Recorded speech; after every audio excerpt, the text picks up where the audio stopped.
Hi delivers. இன்றைக்கி ஒரு வைரலான topic என்னென்னு பார்த்தீங்கன்னா, குஜராத்தில் ஹைவேஸ் பக்கத்தில் இருக்கிற ஒரு வில்லேஜில் ஒரு கிணத்துல அதில் இருக்கிற தண்ணி வந்து பார்த்திங்கன்னா கடலால் மாதிரி ஆட்டோமேட்டிக்காக மூவ் ஆகிட்டுருக்கு, எந்த ஒரு எக்ஸ்டர்னல் ஃபோர்ஸ் கொடுக்காம.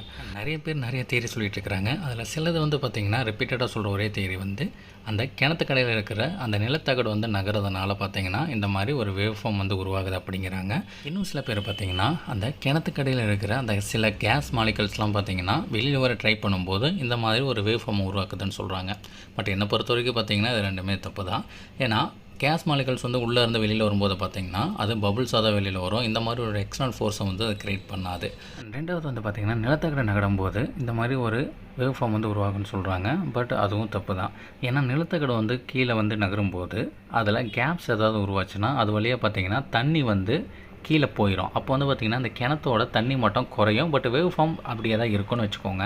பட் இப்போது இருக்கிற அந்த ஃபுட்டேஜ் வீடியோ பொறுத்த வரைக்கும் நீங்கள் நல்லா பார்த்தீங்கன்னா தெரியும், அந்த கிணத்துல இருக்கிற தண்ணியோட அளவு வந்து குறையவே கிடையாது, அதிகமும் கிடையாது. அந்த வேவ் ஃபார்ம்னால் பார்த்திங்கன்னா அங்கிட்டும் இங்கிட்டும் ததும்பி அது கீழே சிந்ததே தவிர தண்ணியும் குறையல, தண்ணியும் அதிகமாகலை. இது ரெண்டு மட்டும் அதில் நடந்துகிட்டே இருக்குது.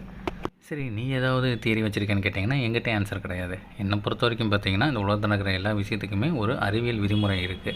அப்படி இருக்கும்போது பார்த்திங்கன்னா அதை கண்டுபிடிச்சா சிலர் வந்து அறிவியலும்பாங்க, கண்டுபிடிக்கலைன்னா ஆன்மீகம்பாங்க. பட் நீங்கள் என்ன சொல்கிறீங்கிறத மறக்காமல் கமெண்ட் பண்ணுங்கள்.